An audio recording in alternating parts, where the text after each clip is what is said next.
हाँ तू साली, तुझे तो आज छोड़ूंगा नहीं। दौड़ा दौड़ा के मारेगा क्या? हाय दैया।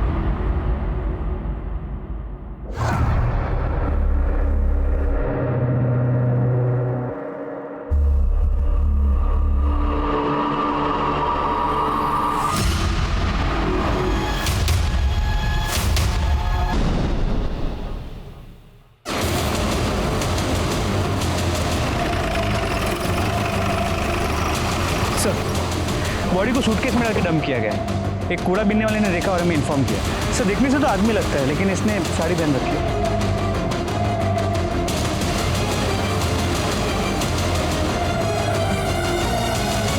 इनमें से कोई से पहचानता है? नहीं सर।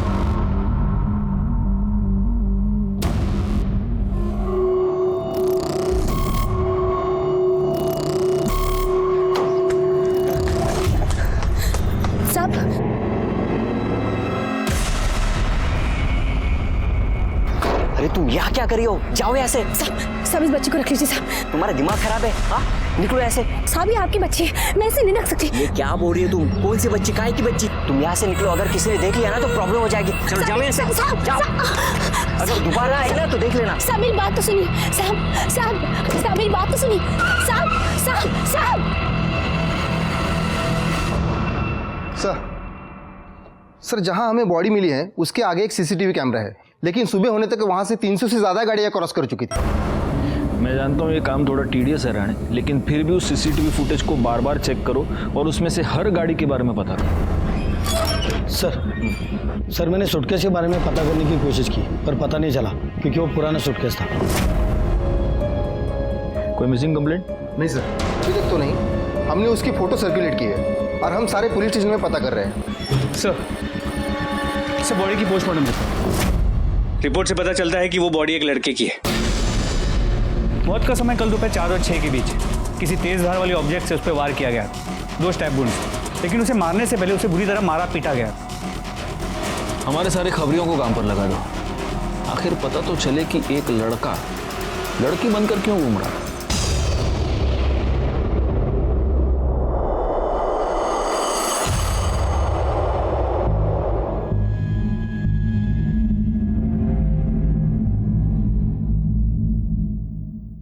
खूब पढ़ाई करो, खूब खुश रहो।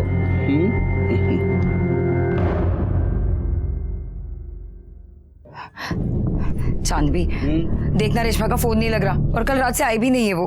अरे छोड़ना, वो भाग गई होगी। वैसे भी वो मुझे सही नहीं लग रही थी। और हाँ तुझे बताती हूँ मैं, वो तो मुझे जन्म से किन्नर भी नहीं लगती थी। वैसे वो मिली कहाँ थी तुझे?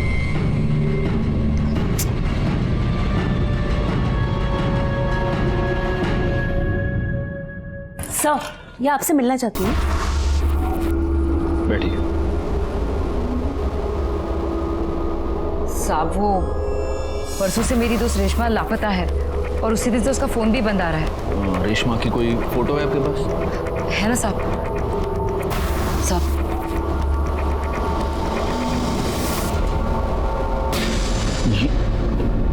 क्या गायकवाड़, तुम्हारे पास जो फोटो दिखाओ इनको। साहब क्या क्या हुआ? देखिए ये फोटो।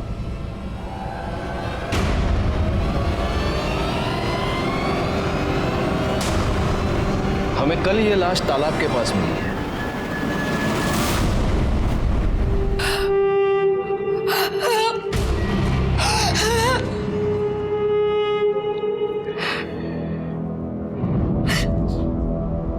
क्या तुम ये जानती थी कि रेशमा एक लड़की नहीं लड़का है? जी साहब। उसका नाम रमेश था। वो मुझे शूट पर मिला था। पैसों को लेकर बहुत परेशान था वो, इसलिए हमारी टोली में आ गया था। इसका घर कहाँ है? नहीं पता साहब, पर इतना पता है कि उसके घर में उसकी आई, बाबा और एक छोटा भाई है। किसी से कोई दुश्मनी, कोई लड़ाई? नहीं पता साहब। इतनी हैरानी की बात है गायकवाड़, मजबूरी में एक अच्छा खासा पढ़ा लिखा लड़का किन्नर बन जाता है। ये रमेश के कॉल रिकॉर्ड्स, इस कॉल रिकॉर्ड के हिसाब से आखिरी कॉल किसी प्रदीप की थी सर। मोबाइल लोकेशन भी प्रदीप के घर के आसपास की बता रहे हैं। गायकवाड़, इस प्रदीप को उठा लो। रेशमा को कैसे जानते हो? सर क्या हुआ, आप ऐसे क्यों पूछ रहे हैं? हुआ यह है प्रदीप की रेशमा का मर्डर हो गया, और उसके कॉल रिकॉर्ड्स के मुताबिक मर्डर से पहले आखिरी बार उसने तुम्हें कॉल किया था, और जब उसका मर्डर हुआ तो उसकी मोबाइल लोकेशन भी तुम्हारे एरिया की थी। अब बताओ। नहीं सर, मैंने कुछ नहीं किया सर, मैंने तो उससे शादी की थी। शादी? हाँ सर। एक मर्द के साथ शादी? क्या? नहीं सर, रेशमा तो एक किन्नर थी, मैंने उससे शादी की थी। पंडित जी ने मुझसे कहा था कि मेरे ग्रह नक्षत्र काटने के लिए एक किन्नर से शादी करनी पड़ेगी, इसलिए मैंने उससे शादी की थी, और शादी के बाद वो चली गई सर। तो शादी के बाद ऐसा क्या हो गया कि उसका मर्डर कर दिया? पैसे को लेकर प्रॉब्लम हो गई? क्या हुआ? नहीं सर, बिल्कुल नहीं सर। उसने मुझे कहा था कि शादी करने के बाद तुम्हें मुझे 2 लाख रुपया देना पड़ेंगे। मैंने उसको 2 लाख रुपये दिए भी थे सर। मेरा अगर झूठ लग रहा है तो आप पंडित जी से पूछ लीजिए सर, वो थे वहां पे। तो पंडित जी, आपने इस प्रदीप की शादी रेशमा से करवाई? जी सर।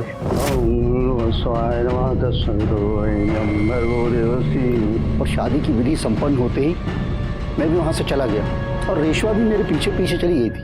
हाँ सर, वो रेशमा मेरे घर से निकल गई थी सर, फिर मुझे पता नहीं वो कहाँ चली गई। उसके मोबाइल लोकेशन के मुताबिक काफी देर तक वो तुम्हारे एरिया में ही थी। पता नहीं सर।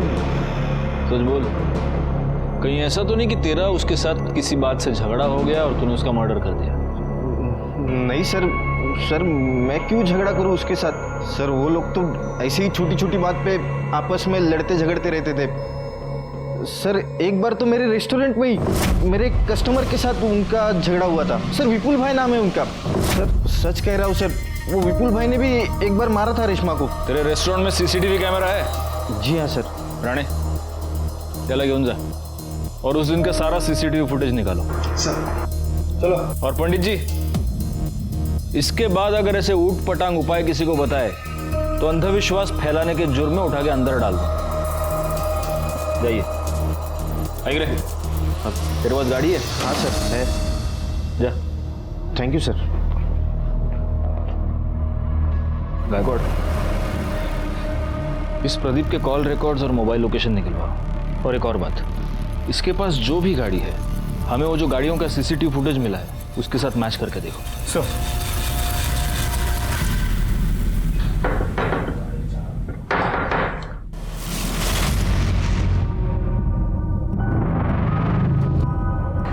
तुम यहाँ क्या कर रही हो? सब अपने बच्चे को रख लो, मैं नहीं रख पाऊंगी। अरे काहे की बच्ची, मरवाओगी क्या? चल निकल। सब मेरी बात तो सुनो। आनंद, आनंद, कौन था? कोई नहीं, तुम जाके चाय बनाओ। हाँ, लेकर आती।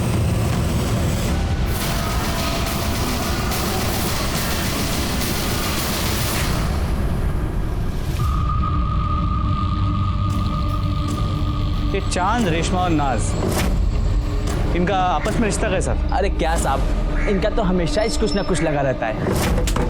चाचा देना रे।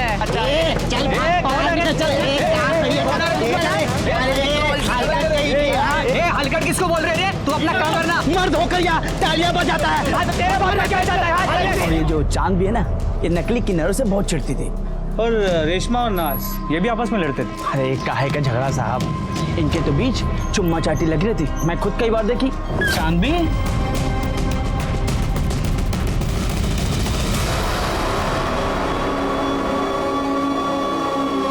तो क्या है ना साहब, अब कोई आदमी तो मिलने से रहा तो जो मिलता उसी के साथ चिपक लेते। शुक्रिया।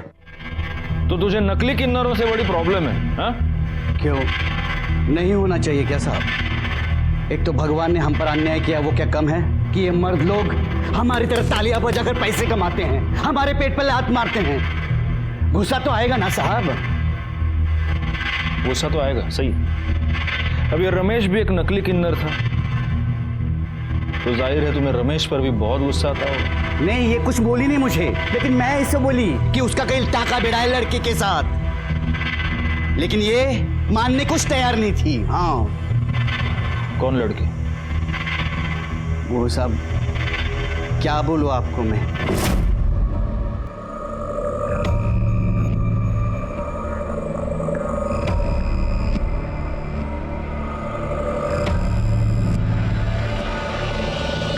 साहब जब मैं वहां गई ना, उससे पहले वो चली गई थी। वो अगर मिलती ना तो वहीं के वहीं उसका सच झूठ खुलवा देती। हाँ। तो नाज तुम्हें यह पता चल गया था कि रमेश का किसी के साथ चक्कर चल रहा था, किसी लड़की के साथ, तो गुस्सा तो तुम्हें भी आया होगा, क्योंकि तुम्हारा और रमेश का अफेयर चल रहा था। नहीं नहीं साहब। झूठ मत बोलो, मेरे पास गवाह है।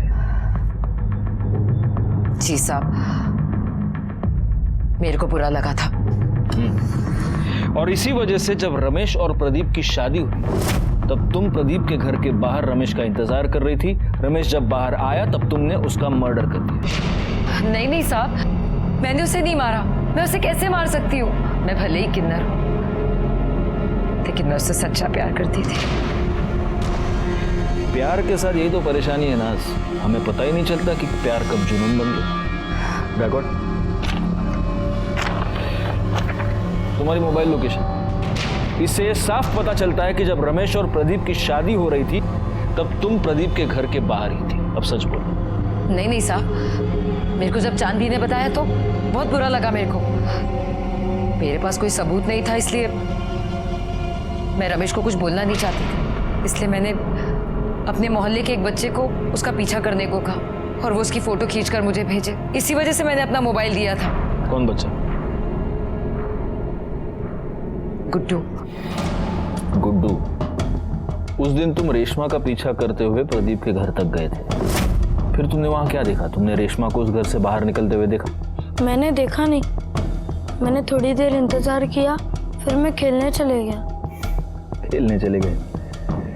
चलो जाओ, अब भी जाके खेलो, जाओ, ले जाइए इसे।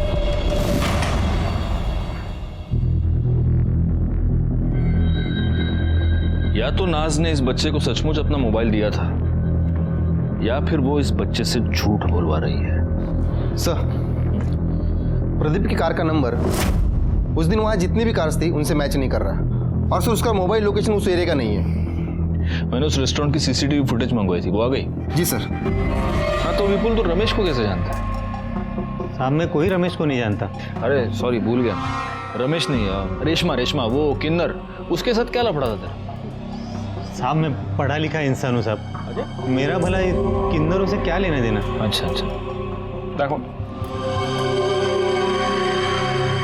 विपुल, ये क्या है हा? इस रेस्टोरेंट में उसको मारने के लिए तो उसके पीछे दौड़ रहा है, ये क्या है?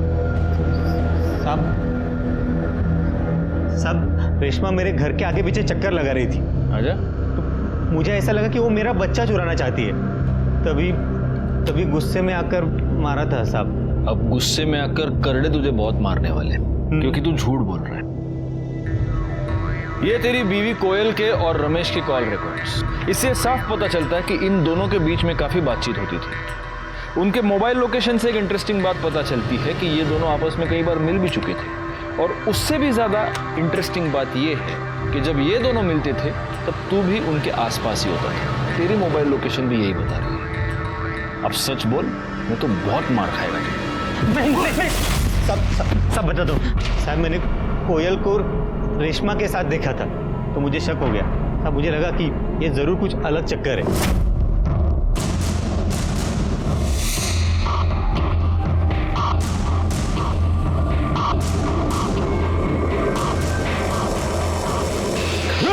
रुक।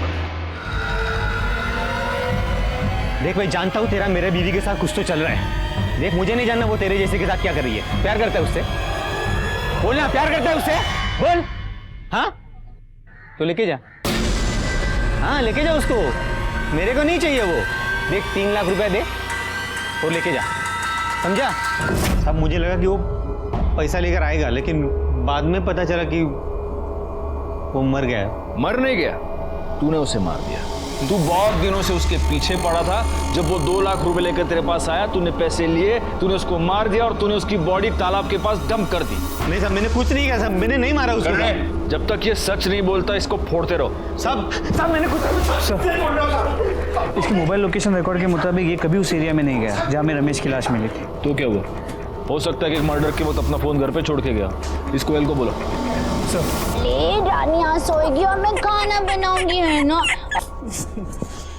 अरे बाप रे बाप।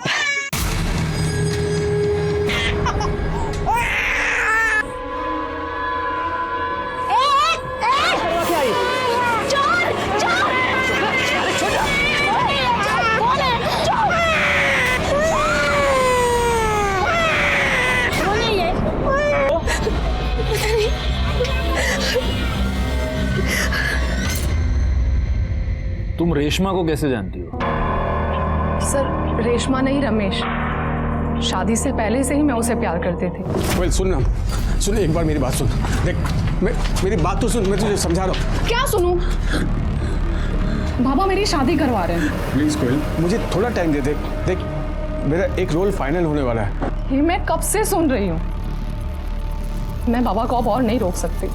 सर फिर मेरी शादी हो गई, लेकिन फिर वो मुझे दिखा जब मेरा बेटा हुआ था। सर मैं आपको बता नहीं सकती कि उसे वैसे वहां देखकर मुझ पे क्या गुजरी थी।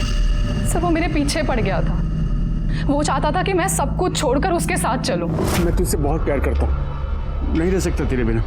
देख मैं सब कुछ छोड़ दूंगा, बस तू एक बार हाँ कह दे। तो कहीं ऐसा तो नहीं कोयल कि रमेश ने तुम्हें इतना परेशान किया कि तंग आकर तुमने उसे मार डाला या फिर मरवा दिया?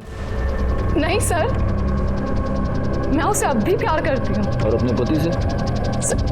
चलो छोड़ो।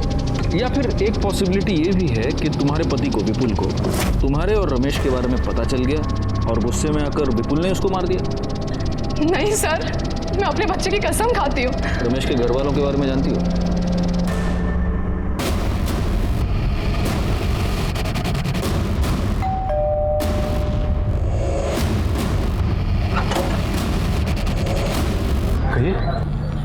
हम रमेश के बारे में आपसे बात करना चाहते हैं। बाबा ये रमेश भैया के बारे में कुछ बात करना चाहते हैं। हम किसी रमेश को नहीं जानते। देखिए, आपके बेटे रमेश का मर्डर हो चुका है।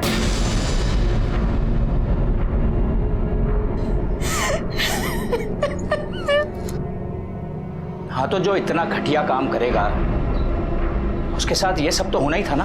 नाक कटा के रख दी थी उसने समाज में हमारी। साड़ी पहन के औरतों की तरह नाचता था वो। बाबा बाबा बाबा मेरी बात तो सुनिए बाबा। ये है तू? अरे मैंने तो बेटा पैदा किया था, ये कैसे बन गया तू? देखिए मेरी बात तो सुनिए। अरे किसके साथ मुंह काला करके आई थी तू? ये मेरा बेटा तो नहीं हो सकता। बाबा मैं आप ही का बेटा हूं, लेकिन आपने मुझे कभी अपना बेटा समझा ही नहीं।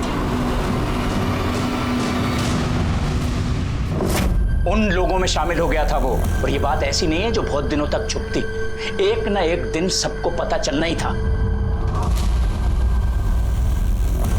कहीं ऐसा तो नहीं कि इसी बेइज्जती के डर से आप ही ने उसका मर्डर कर दिया? भाई शपथ, कई बार लगा कि अपने हाथों से उसकी जान ले लूं, फिर लगा कि उसे मारकर खुद को सजा क्यों दूं। सिर्फ इसलिए बच गया वो। भैया बहुत अच्छे थे, उन्हें ना बड़ा हीरो बनना था, लेकिन उनके सपनों ने उनकी जान ले ली। एक आदमी को किन्नर बनने पे मजबूर कर दिया। गायकवाड़, इन सब के कॉल डिटेल्स निकालो। क्या करूं मैं? बोल, खुद मर जाऊं या तुझे मार दूं? क्या करूं?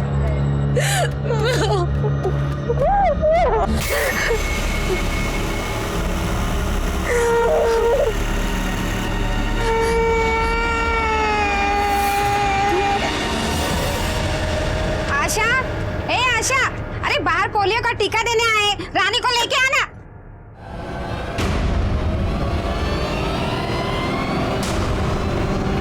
आशा, आशा। सर रमेश के परिवार वालों के कॉल लोकेशन डिटेल्स आ गए। जहाँ रमेश की बॉडी मिली थी इनमें से कोई भी वहां भी कभी भी नहीं गया है। और उस एरिया में जितनी भी गाड़ियां उस दिन देखी गई थी उनमें से किसी का भी इनमें से किसी के साथ कोई भी कनेक्शन नजर नहीं आया। नाज और चांद की मोबाइल लोकेशन भी उस एरिया की नहीं है। एक पॉसिबिलिटी ये है कि जिसने भी ये मर्डर किया है उसने मर्डर करते वक्त अपना फोन कहीं और रखा हो, क्योंकि कैसे है, मर्डर तो हुआ है, अब पता ये करना है कि ये मर्डर किया किसने। हाँ बोला क्या? ठीक है सर, मालाड के एक चौल में एक औरत का मर्डर हो गया।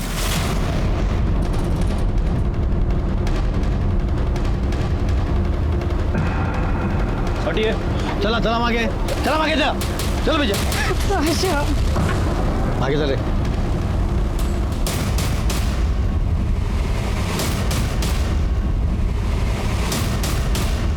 आप सब मैं सुबह को इधर आई तो ये मरी पड़ी थी।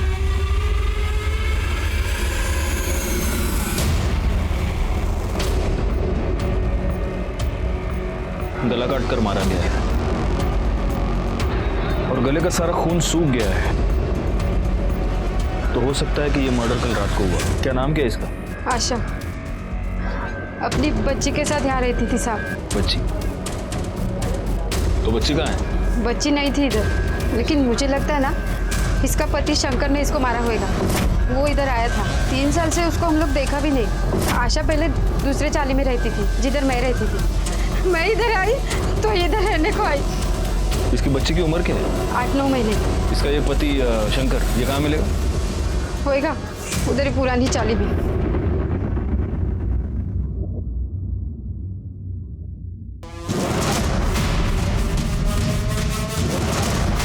शंकर। हाँ बोलो। तू ही है? हाँ खड़े मसला। अरे साहब क्या कर रहे हो साहब? इसका रिकॉर्ड 3 साल से दिल्ली जेल में बंद था चोरी के लिए, अभी अभी रिहा हुआ है। साहब जेल का खाना बहुत पसंद है तेरे को, इसलिए वापस वहाँ की बुकिंग करवा रहा है तू? हाँ साहब मैंने उसको नहीं मारा साहब। आपको तो पता है ना मैं 3 साल साहब जेल में था। फिर ये बच्चा कहाँ से आ गया साहब? गुस्सा तो आएगा ही ना साहब। ऊपर से वो छोड़ के भी चली गई साहब। फिर मैं मंदिर गया, एक दिन देखा तो वो वहाँ पे वो झाड़ू पोछा कर रही थी। किसका बाप लेके घूम रही है? तू बता, तू कहाँ था 3 साल तक? मेरा छोड़, मैं जहन्नुम में था। तू ये बता ये पहले बच्चा कहाँ से आया? तू मुझे छोड़कर चला गया। मेरे पास खाने के लिए पैसे नहीं थे, पैसे के लिए मैंने बच्चा पैदा किया। इसके माँ बाप कोई और है, मैंने सिर्फ पैदा किया इसे। साली झूठ बोलती है। इसके बाप के साथ सोई रहेगी तभी तो ये पैदा हुई ना। वो डॉक्टर किरण करके दी मेरे को ये बच्चा। ए रुक साले, भागती कहाँ है? रुक। फिर पता नहीं साहब वो कहाँ भाग गई। मैंने उसका बहुत पीछा किया। मैं उसके वो नए चाली में भी गया, लेकिन वहाँ पे साहब उसने बोला कि मैं चोर है, और इसलिए रात को उसके घर में घुसकर तूने उसका मर्डर कर दिया और बच्ची को भगा कर ले गया। बता बच्ची किधर है? बोल। सब सच सच में मुझे मालूम नहीं है साहब। मालूम नहीं? गायकवाड डॉक्टर किरण को बोलो आणि करडे खरं बोलत नाही तोपर्यंत फोडून टाकायला। साहब मैं कुछ नहीं किया। डॉक्टर ये बच्चे का क्या चक्कर है? सर आशा ने आनंद और उसकी पत्नी पूनम के लिए सरोगेसी करवाई थी। आशा को हुई लड़की और आनंद को चाहिए था लड़का, तो आनंद ने उस लड़की को अपनाने के लिए इनकार कर दिया। हमने भी उसके ऊपर काफ़ी प्रेशर बनाया, क्योंकि लड़का हो या लड़की सरोगेसी करवाई थी तो अपनाना तो था ही। लेकिन कुछ दिन बाद आशा ने कहा कि अगर वो लड़की को अपनाने के लिए तैयार नहीं है तो वो खुद उस बच्ची को पालेगी, क्योंकि उसका पति उसे छोड़कर कहीं चला गया है। और उस बच्ची में आशा ने अपना सहारा ढूंढ लिया। वैसे हमें ये शक है कि उसके पति शंकर ने ही उसकी जान ली है, लेकिन आपको कुछ और सस्पिशियस नजर आया इस केस में? अब कुछ दिनों से वो आनंद के पीछे पड़ी थी कि वो अपनी बच्ची को अपना ले। मेरे पास भी आई थी कि मैं आनंद के ऊपर प्रेशर बनाऊं। काफ़ी डरी हुई लग रही थी और बार बार एक ही बात कह रही थी कि मुझ पर जान का खतरा है। ये आनंद कहाँ रहता है?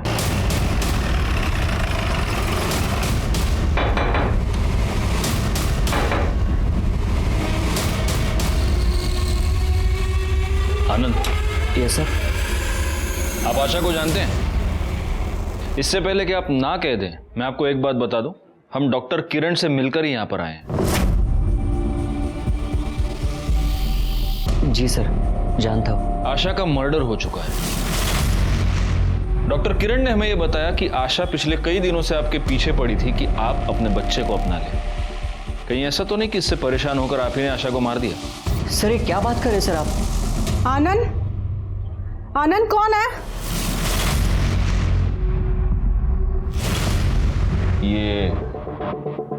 ये बच्चा किसका है?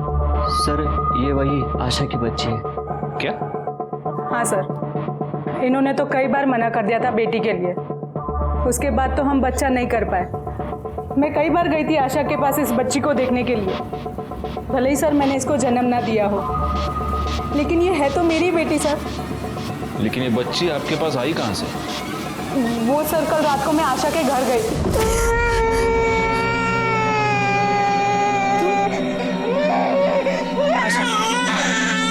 ये बच्चा मुझे दे दो। देखो वैसे भी ये तुमने मेरे लिए पैदा किया था। प्लीज आशा मुझे दे दो ये बच्चा। अगर मेरी मजबूरी ना होती तो इससे मैं अपने से कभी अलग नहीं करती।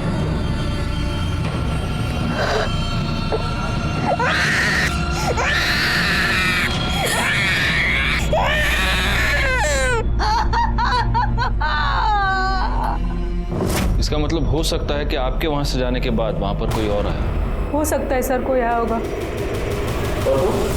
तुम तो ये बेटी चाहते नहीं थे, फिर अचानक से मन कैसे बदल लिया तुमने? क्या करता सर, ये जिद पे अड़ी थी। कहीं ऐसा तो नहीं कि बीवी की जिद के आगे झुककर तुमने बच्ची को तो अपना लिया, लेकिन फिर गुस्से में आकर तुमने आशा का मर्डर कर दिया? सर नहीं सर, मैंने उसका मर्डर नहीं किया सर। बैकआउट, इसको ले चलो साथ में और इसके सारी डिटेल्स भी निकालो। सर नहीं नहीं सर, नहीं सर, सुनिए सर, सर, कहाँ लेके जा रहे हैं सर? सर आशा की पोस्टमार्टम रिपोर्ट, उसे चाकू से मारा गया और इसके कॉल रिकॉर्ड्स। सर इसके अलावा पूनम के कॉल डिटेल से पता चला है कि आशा की मर्डर वाली रात उसके मोबाइल की लोकेशन आशा के घर के पास की थी, लेकिन उसके पति आनंद की मोबाइल की लोकेशन वहाँ की नहीं थी। हो सकता है इस आनंद ने बड़े प्लानिंग के साथ आशा का मर्डर किया और इसलिए वो मर्डर करते समय अपना मोबाइल अपने घर पे ही छोड़ के गया था।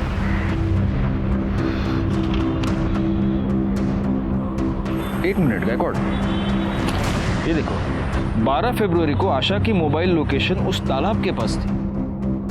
उसी तालाब के पास हमें 13 फरवरी को रमेश की लाश मिली थी। तो आपको क्या लगता है ये दोनों केसेस कनेक्टेड हैं? चेक करने में क्या जाता है, एक काम करो, इन दोनों केसेस से रिलेटेड सारे कॉल डिटेल्स, सारे मोबाइल लोकेशंस दोबारा चेक करो। हो सकता है इन दोनों में कोई कनेक्शन हमें मिल जाए।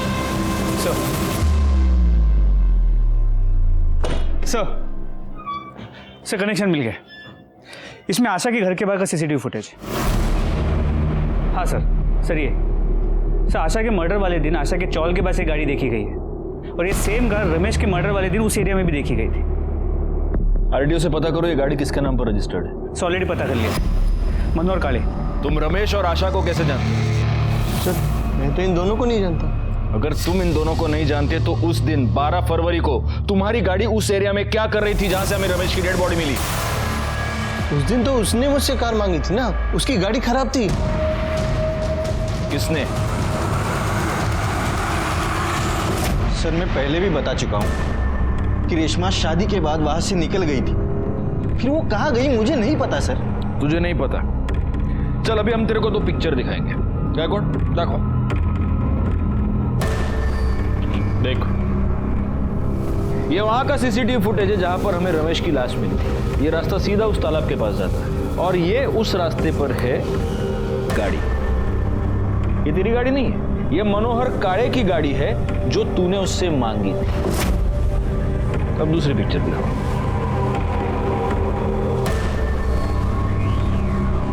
देख, ये आशा के चौल, मेरे को नहीं, इधर देख, आशा के चौल के बाहर की सीसीटीवी फुटेज।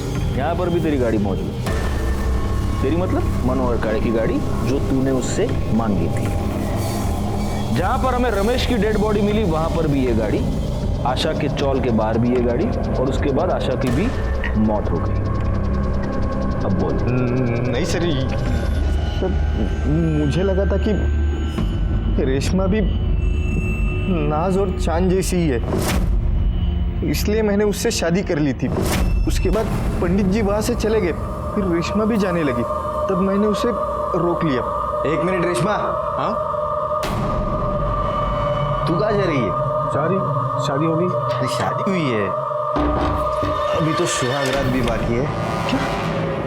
सुहागरात? हाँ सुहागरात की कहाँ बात हुई थी? ये देख, मेरा मंगल बहुत भारी है और पंडित जी ने मुझे साफ साफ कहा है कि जब तक मैं सुहागरात न मना लूं तब तक मेरे ग्रह नहीं कटेंगे। और मैं आज तेरे साथ सुहागरात मनाऊंगा ना, तब जाके मेरी कल ज्योति से शादी हो सकती है। ज्योति से तेरी शादी हो ना, लेकिन मैं ये सब नहीं कर सकती। ए, पागल है क्या? 2 लाख रुपए तेरे मुंह देखने के दिए क्या मैंने? छोड़। हाँ छोड़। क्या कर रहे हो? ये देख, मेरी रस्म पूरी होनी चाहिए। साला तो आदमी है। हाँ तो फिर इसलिए तो बोल रहा नहीं हो सकता है सब। देख तेरे कारण मेरी ज्योति के साथ शादी नहीं हो सकती है। क्या समझी तू? अरे सब खराब कर दिया तूने मेरा। पंडित जी ने मुझसे पहले ही कहा था कि अगर तुम्हारी किन्नर से शादी नहीं हुई तो दूसरे दिन तुम्हारी ज्योति से शादी नहीं हो सकती। जब मुझे पता चला कि वो किन्नर नहीं है, तब मुझे बहुत गुस्सा आया। और सर, मैं ज्योति से बहुत प्यार करता था, इसके लिए सर मैंने उसको मार दिया। तूने आशा को क्यों मारा? उसने मुझे रेशमा की लाश फेंकते हुए देखा था।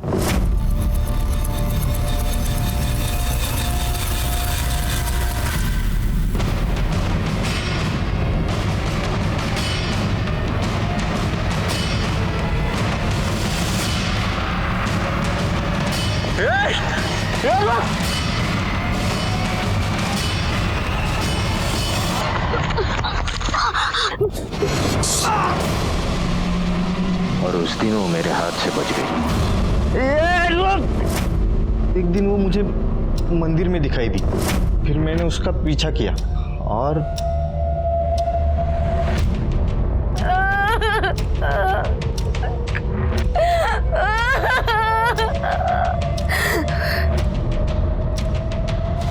अपने अंधविश्वास की वजह से तूने 2 लोगों की जान ले ली। अब जिंदगी भर जेल में सड़ेगा तू। बैकवर्ड, चार्जशीट फाइल करो और उठा के डाल दो इसको अंदर।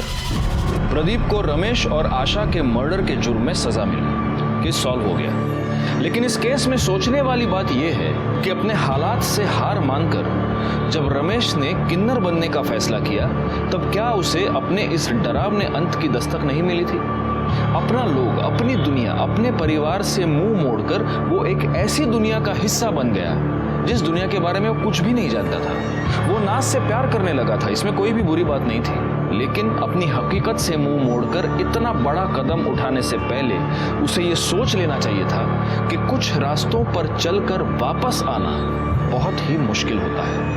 खैर, मैं सीनियर इंस्पेक्टर राजेश जाधव आपसे विदा लेता हूँ। दोबारा मिलूंगा, तब तक सतर्क रहिए और देखते रहिए क्राइम पेट्रोल दस्तक, क्योंकि मकसद बताना नहीं, बचाना है। जय हिंद।